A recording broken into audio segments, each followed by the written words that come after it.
Where are you going? Oh no, you have to pop up. She'd been drinking too much eggnog, and we begged her not to go. Ho, ho, ho, ho. And then she drifted off through the snow. Honestly, I have not heard. Chapter what? 10. Ooh, although she borrowed my alarm clock, Mom slept late the next morning. She didn't even have time for a cup of coffee before she left for work. I thought maybe she'd woken up a few times in the night. I had. It was Nick who had to call and arrange for the locksmith to come out.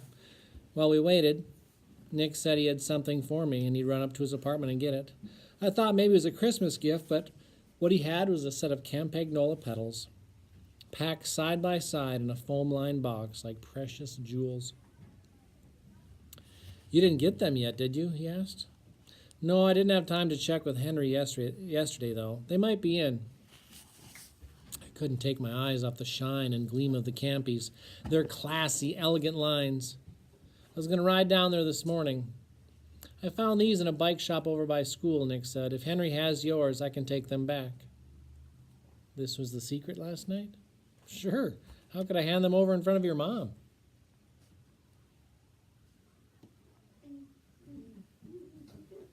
I touched the clean, cold metal with the tip of a finger. It was nice of Nick to do this, but he needn't think helping me would make me stop suspecting him. And the pedals were part of the bike that was my gift to Mom. I'd saved and worked for all year, and I especially didn't want him horning in. Hey, you owe me some big bucks, Nick said. If you want them, that is. Oh, so this was a business arrangement. Okay. Thanks, I'll be able to get the bike finished this afternoon. You're welcome, Nick said. The locksmith came then. She was young, but she seemed to know her stuff, and soon we had new keys for the front and back doors.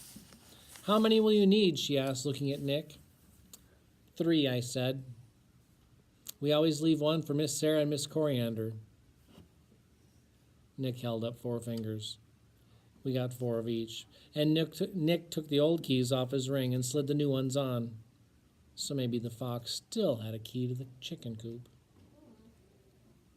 It was already 10 o'clock, and I called Henry, half hoping the Campies would be there, waiting for me in his shop so I could ask Nick to take his back. Getting them from Nick did make a difference, no matter how I tried to make myself believe it didn't. But they hadn't come, and Henry told me he didn't expect a delivery tomorrow, Christmas Eve. I'm real sorry, Marcus, he said. Why don't you come down and I'll find the next best thing? I don't need the next best thing, I said. I've got the best. Oh, buying from the competition, huh? Then he said, great, Marcus. And don't worry about the ones you ordered. I can sell them and get bigger bucks, too. I always lose out on cash when I sell to a friend. It's true. Henry does give me a good deal. For the rest of the day, I worked in the garage, putting the pedals on the bike, polishing everything with special wax. The Campies look great. Talk about the finishing touch. Talk about the piece de whatever. Those Campies did it. The bike looked like $1 million. I called Robbie to come over and see. I bet you could sell this baby for $50, he said when he came. Shoot, I told him the pedals alone cost close to that. 100? He began humming and looking at me sideways. This bike's for my mom, you bozo. I know that. I know. I just mean if she gets tired of it or doesn't use it or something. She'll use it, I said. This is a custom job. A real Rolls Royce of a bike. Robbie was sitting on the floor over Sydney with his feet covering Perth. I had told him all about last night and the missing clock. He examined the grass club, sniffing it and holding it up to his ear. Thank you for laughing. It's a chunk of grass. What's he going to listening to the grass for? It's not ticking, Robbie, I said. Maybe we should take it to one of those police labs, he suggested. I told him about Nick sleeping over and the extra key. I tell Robbie just about everything, but I didn't mention seeing Angelica Trotter in the mall. Robbie would have loved hearing about how different she'd looked, and he'd have all kinds of funny reasons. I could even imagine, but I didn't want to tell him. He'd brought over my Christmas present, which was soft to the squeeze like toilet paper on TV. "It isn't something to wear, is it?" I asked. Robbie nodded. "You'll like it, though. It's not ordinary, I'll tell you that." After he left, I thought it only fair to invite Nick down to see the bike, too.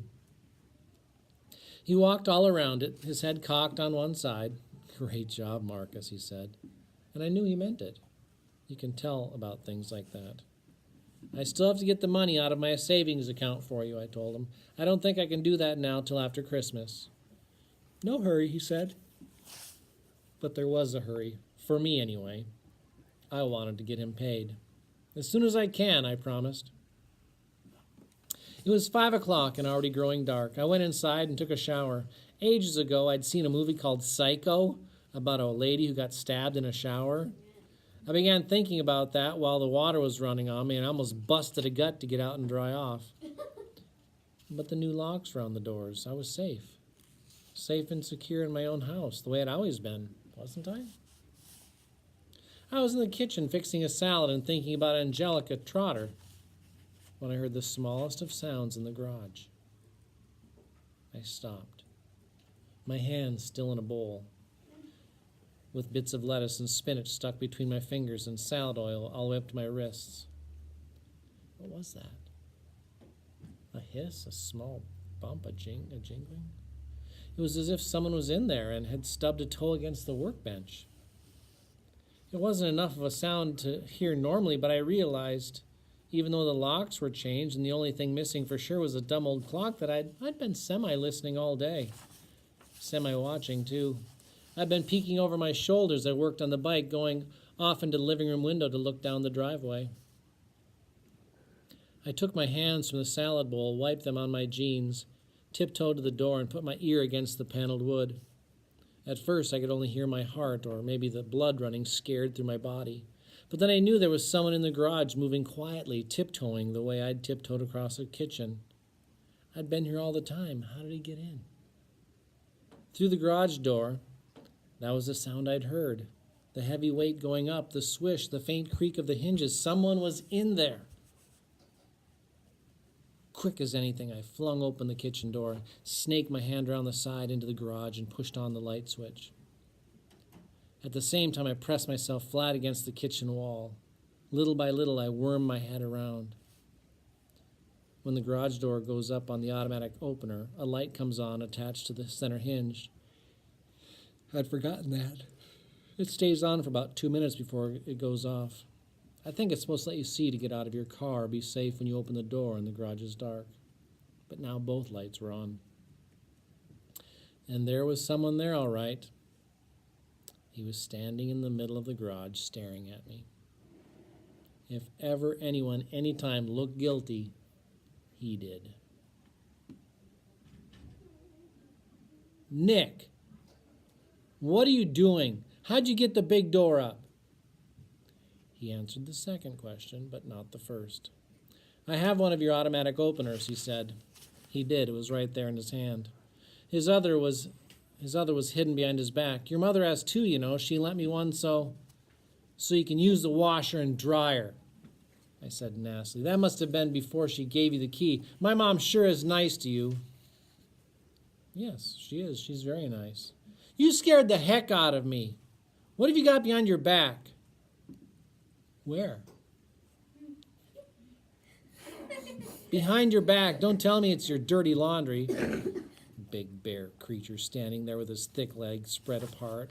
With a click, the automatic light went off. 2 minutes. I began walking toward him. "Let me see." "Sorry, Marcus, I can't do that." I stopped a few paces in front of him. "I'm going to tell Mom about you," I said, and the words were so whiny and babyish that I wished them back as soon as I'd spoken them. "Look," Nick said, "I'm sorry I scared you. I just didn't think you'd hear. Man, you have some great ears on you." He smiled, but I didn't smile back. "I thought you didn't come in here secretly," I said. "Let's say this time's an exception.